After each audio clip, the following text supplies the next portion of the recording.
Okay, the standing reach test. On this one, I'll have Dr. Shelby reach forward, keeping her legs relatively straight. Okay, so she's coming up a little short on that test. We want to see the fingertips to the floor. So let's have you shift into your left hip. Now reach towards the left toes. In a left AIC pattern, this is usually going to be shorter than shifting to the right and reach down towards your toes on the right side.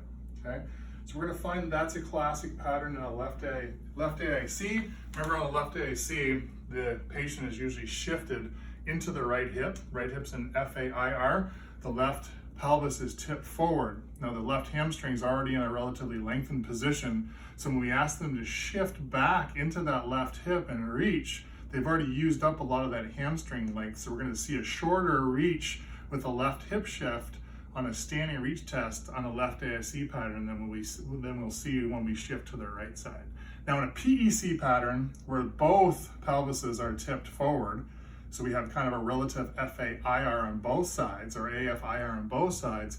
Typically what we see in the PEC pattern is that the hamstrings are kind of at length on both sides, so they don't get much standing reach test when we go straight ahead. So Shelby can show a PEC pattern where they're limited in that reach. Now patho-PEC is they're stuck in that position. They're stuck in that anterior position on both sides for the pelvis, but they've lengthened out the hamstrings as a compensatory measure. So Shelby can show a patho-PEC, which is more typical of her pattern. She can get her whole hand right on the floor.